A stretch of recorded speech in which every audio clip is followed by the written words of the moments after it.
Good. Like, share, subscribe. Like, share, subscribe, man. Let's talk about it. This is another installment of Flipside TV. Look for things to get better. Right now, it's just raw. I know it's going to get better. Um, I'm going to talk about what appears to be what they're saying is, and it's not confirmed. So I hate to even being repeated, but uh,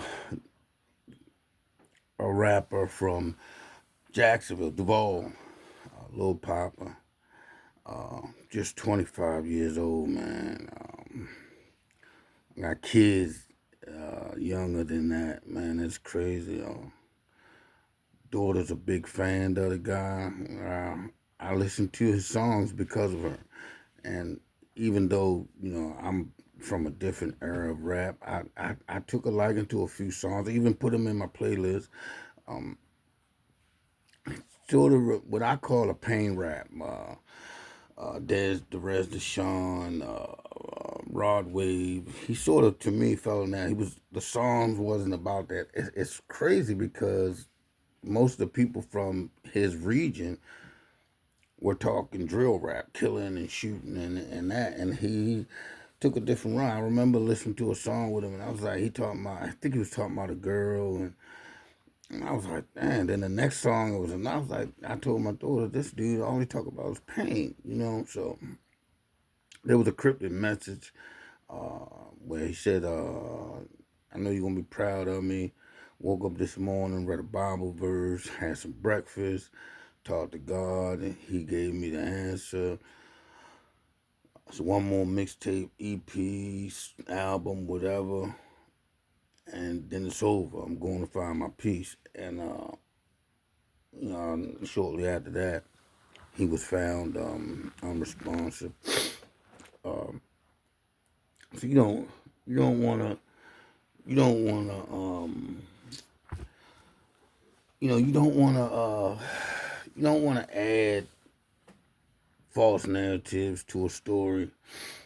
Um, when a rapper, I used to say that about Tupac. Like, man, this man talked about death a lot, and then Biggie came right after it, and he started the whole song about death. And I mean, maybe that's the reality of their situation. You never know. You don't know. I mean, we live through these artists from a distance, a very, very, very long distance. We don't know these people. We don't know what they're going through. Money, fame, it doesn't have to necessarily equate to peace or can. I heard somebody say, money can't buy you. Money shouldn't change you. And they said, if money don't change you, you ain't have enough.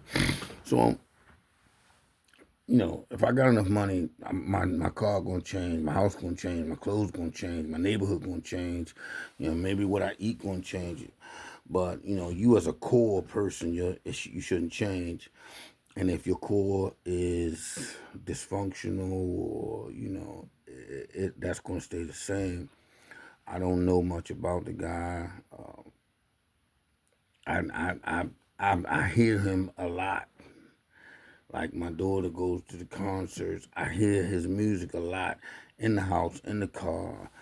And like I said, I took a liking to the songs. From what the narrative that's running now is that he was sort of depressed, or something about a mother, a grandmother, or a baby mother. And the reality of the situation, and this is more about the subject than the overall subject than the person, is there are mental health issues that are alive and well, and especially in the black community, we tend to self-medicate as opposed to accepting things for what they are.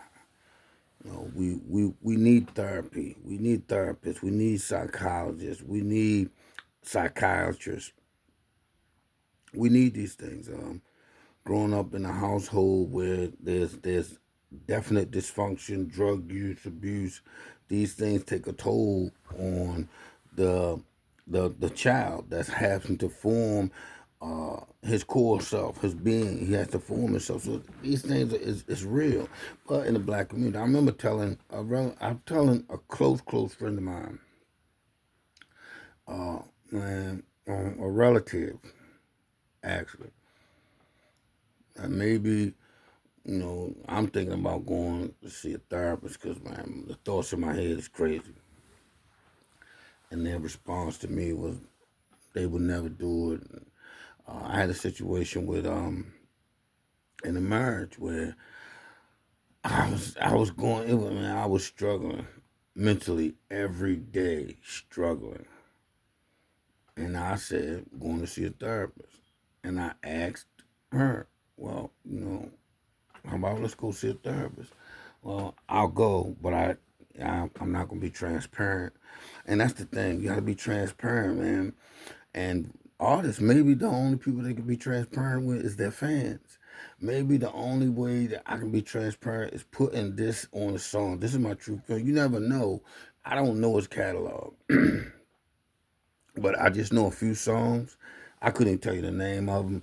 All I know is that he was crying about, and when I say crying, not literally, I mean he was making songs about some girl that he was going through and who he was missing and everything, So the only way we can get this pain out as an artist is to put it in a song, to put it out. It looks like, by all accounts, that the female following, that his fan base was a lot of females. I mean, there's young girls falling out crying right now because it's gone. The sad part about it is he has a son, and regardless, it's it's just a I don't know what word to describe it, man, but it's a luxury to have parents.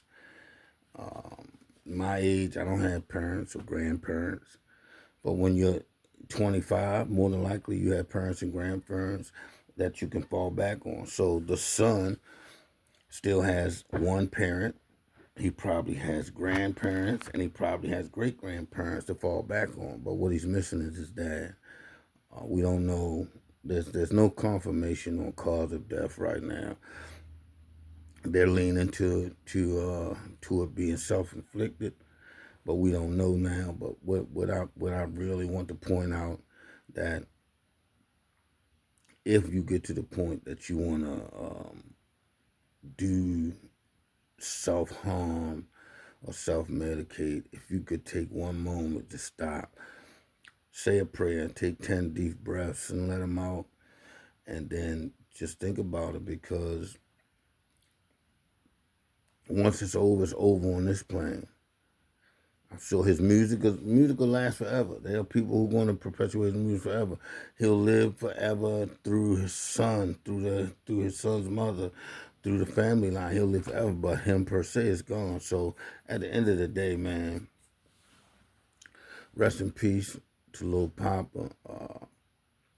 I wish that I had a better message or a better video for you, but I don't. I mean, he has a baby mother who has famous parents. It's Rick Ross's daughter. So the child is straight. When you think about it, everybody's child is straight, but he don't have a father. She'll end up getting a stepfather, but he'll never have a father again. And you don't know what a person is going through. Don't take it. Don't take I'm okay. Sometimes you gotta call somebody and ask them what's going on, especially if you're close. Anything could be a red flag. The video he posted, it seemed cryptic now. That I'm gonna make these last things and it's over. I'm going to find my peace. It could mean I'm leaving the business and going out. It could mean anything else. But rest in peace, Big Papa. I'm gonna do. I'm gonna look up. I'm gonna have to go through my list and look at the songs, and I'll listen to them just as a commemoration, man. Because I'm all for peace. I'm all for living. And please, if you ever feel the need to do something like, before you do anything like that, call somebody, anybody, I believe the number is 844-944. It's a 24-hour call a day. But as I said, man, we're gonna pray for the fans, for the family, for anyone affected by the passing of Lil Papa. I'm sure his mother at that age, burying a child at 25, looking for a funeral stuff. It's gotta be heartbreaking. So we're gonna send prayers and condolences out there, out to the family, to the fans, to everyone affected, and please take your mental health seriously, man. Take care of yourself.